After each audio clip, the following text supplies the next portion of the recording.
Yo non vi loloto me galegbe dona mi. Melegbe dona mia domotore siade. Le mia petokle mia pedela. Yesu Christo fe encore amen. Me dogbe na etoji no lo katan le Yesu Christo fe encore aji. Eye me kwesebe enwunyere ga kena nyeklio ke jebe mia gacho akpedada. Bubu kple kafu atsɔ na miaƒe mawu ke wòle hiã be mia katã mianya eye bena miakpɔ agbemavɔ la. Miada akpe na mawu ɖe esia ta. Ke egbe hã la, enya si ke aƒetɔ gatsɔ na nye kpli wò nye sia bena megblɔ be enya si ke aƒetɔ gatsɔ na nye kpli wò la ye nye esia bena mele gblɔ gana ɔzã ɖe ya. Aƒetɔ tsoa nya na yeƒe dukɔwo toa eƒe enyagblɔɖilawo alo egbetakpɔlawo dzi. Nenye be enye pastor alo enye mawu nyagblɔla alo enye mawu ƒe dɔwɔla ɖe ke mawu yɔ la, mawu ŋutɔe la tsɔ nya na wo be nagblɔ na yeƒe dukɔ. Menye míawo ŋutɔ koe tsona aɖe susu be nya kae ma gblɔ gbe ya alo akpɔ nɔnɔme ɖe ko agblɔ be yeti ma gblɔ mawo nya ɖewo gbe la, ema menye enya si ke tsoa mawu gbɔ na eƒe dukɔ o, ke enye enya ke le Biblia me ya ke ye ame sia ame la tɔm tso ko agblɔ le si ke wòdzro ɖo be ne gblɔe ɖo. Vɔ enya si ke tsoa mawu ƒe amewo siwo mawu ŋutɔ yɔ eye wòtia wo be ne wɔ enyanyidɔ sia la, ɖikeke ɖeke menɔ ame o be mi maɖo to mawu ƒe gbe o, mawu ƒe gbe mi ɖo ato. Eye nu si ke ye mawu tsɔ na mi si ke nye ƒe nya la ye mi tsɔ ɖiɖa na miawo hã. Elabe enya ka miawo katã menye be miawo ke le gblɔm la meka miawo ya o. Mawue nye miawo katã ƒe tɔ eye wòtsɔ ame ɖe ɖo egbetakpɔla bena wòaxɔ nya le ye gbɔ atsɔ na yeƒe dukɔ. Eya ta megblɔ be aƒetɔ ƒe gbe ɖi eye medi be wòhã nasi kple etoɖoɖo tɔxɛ tso kaka ememe be nanetɔ wɔ eƒe dɔ le agbezawo me le Yesu Kristo ƒe ŋkɔa dzi. Nu si aƒetɔ gatsɔ na mi egbe nye bena nu ka tutue nye agbe si mevɔna o la hã. Nu ka tutue nye agbe si me vɔna o la ma hã. Nu ka tutue nye agbe si me vɔna o ma hã. Eye mi yɔna be agbemavɔ. Nu ka tutue nye agbemavɔ o. Nɔvi lɔlɔtɔwo, nu ka tutue nye agbemavɔ la ma hã. Alo agbe si me vɔna o la gɔme ɖe. Alo agbe mavɔ la gɔme ɖe ma hã. Nɔvi lɔlɔtɔwo, míaxlẽ nya le Yohanes ƒe agbalẽ ta 17 kpukpui gbãtɔ kple tsɔ yi ɖe etɔ̃lia me. Míaxlẽ nu ye megblɔ le Yohanes ƒe agbalẽ. Vɔ medi be míaxlẽ tso kpukpui evelia me tsɔ yi ɖe etɔ̃lia me. Ne maxlẽ alo fi ke míate kpe ɖo la yenye kpukpui eve kple etɔ̃a me. Vɔ atɔ xlẽ katã faa. Eye mi xlẽ le afi ma be nu siawo Yesu gblɔ eye wòwu eƒe mo dzi kpɔ dziƒo eye wògblɔ bena fofo gaƒoƒo la de kɔ vio la ŋuti bena vio hã nakɔ ŋutiwo. Sigbe ale si nena ŋusẽ ɖe ŋutilawo katã dzi ene la, bena nu sia nu si nene la wòana agbemavɔwo. Ke esia nye agbemavɔ la bena woanya wo Mawu vava ɖeka la kple Yesu Kristo si ne dɔ ɖa la. Nɔvinye, ke agbemavɔa gɔme ɖe ma hã. Le kpukpui via me lo gbɔgblɔ na mi be sigbe ale si nena ŋusẽ ɖe ŋutilawo katã dzi ene, bena nu sia nu si ene la wòana agbemavɔwo. Nu sia nu si ke le Kristo me la ye nye agbemavɔ. Ke agbemavɔa gɔme ɖe, ke esia nye agbemavɔ. Ke esia nye agbemavɔ. Ke nu ke nye agbemavɔ? Agbemavɔ nye bena woanya wo Mawu vava ɖeka la, elabe Mawu meve meli o. Agbemavɔ nye bena nɔvinye nanya Mawu ɖeka vava ɖeka ma. Mawu vava ɖeka ma ke va mia gbɔ heye otsɔ eɖokui tsɔ wɔ vi va mia gbɔ ye nye Kristo Yesu la. Ye koe la na be agbemavɔ la sɔ asi o. Nɔvinye, ke agbe si mevɔ na o si nye agbemavɔ la, ye nye be woanya Mawu vava ɖeka la si nye Yesu Kristo. Mawu vava ɖeka si ke la nya eye agbemavɔ la tema sɔ asi o la, ye nye Yesu Kristo.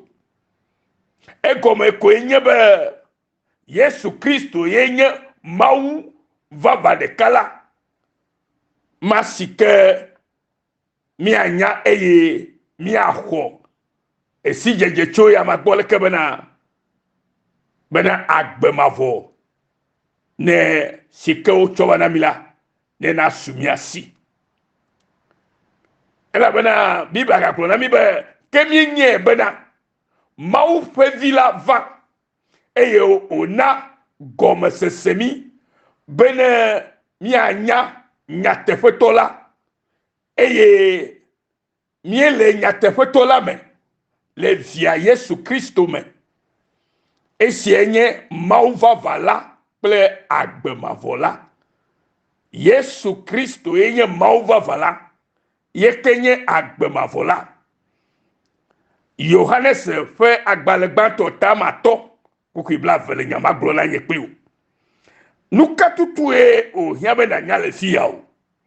Nu si ke o di be Mawu di be nanya alo gbɔgbɔ kɔkɔ le ɖeɖe fia nye kpli o le egbe ƒe keke me nye bena Mawu nyanya, Mawu ɖeka si ke nye Mawu vava ɖeka la ƒe nyanya, si ke nye Yesu Kristo la, eɖo la nye bena eya ɖeka koe nye Mawu, elabe medeve o. Eya ta gblɔ bena eye yenawo agbemavɔ.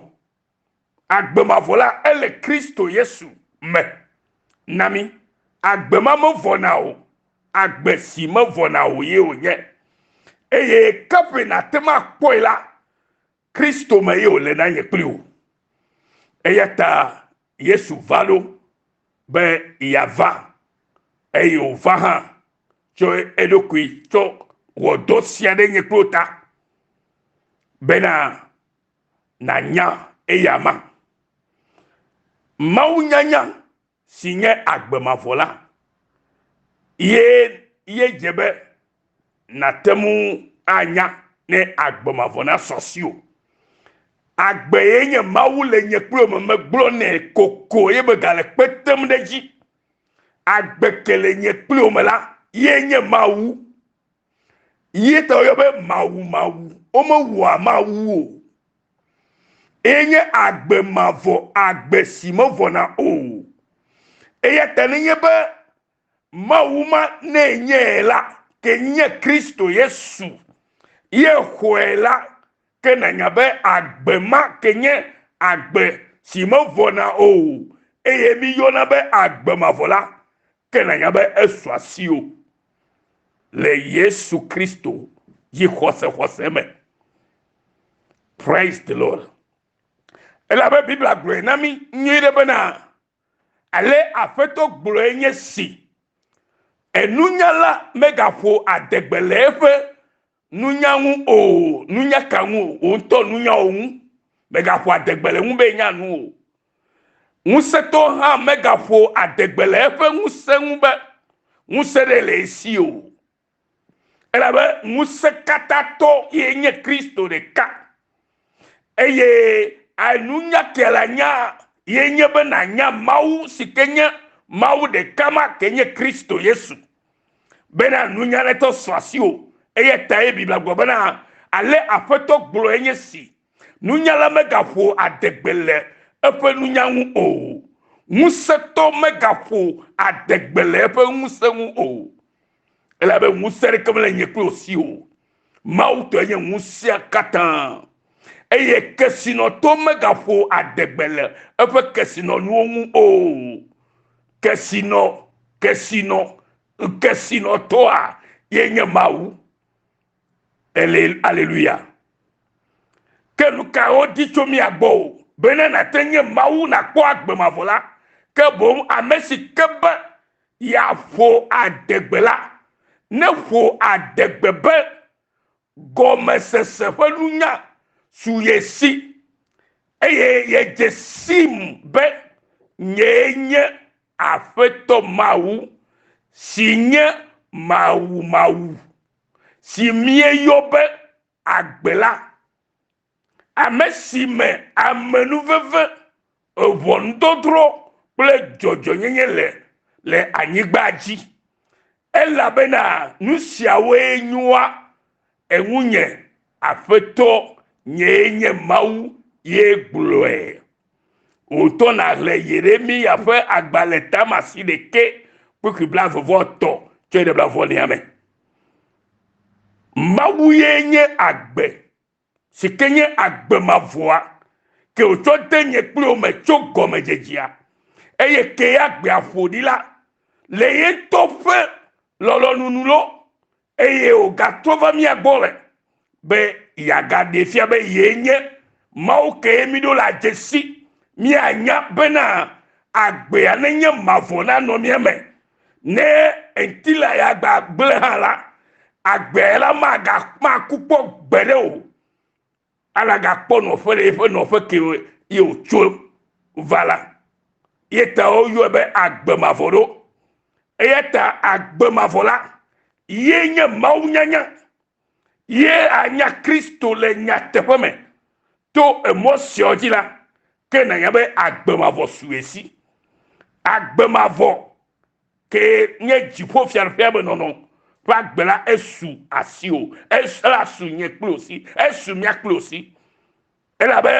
Biblia plena mi nyere be na be ne amrebe ya fo adegbela ke na fo adegbebe na ye se nu gome enu ka ne fo adegbebe gome se pelunya suyesi eye ye jesi mau sikefe konye nyenye mau nyenye afeto mau sinye mau si mie yobe agbela si kenya agbela ke amesi meye amenuveve bodo ye to amenuveve rami ple volu dodo ple jojo nyenye leme wona mi tona si ame jojo le anyigba siaji elabena ebe siawe ji ayenwu afeto nyenye mau ye gbronya sia na nye klolo mau na ya no vinye de be senya ya gome eye mi agaba iji usia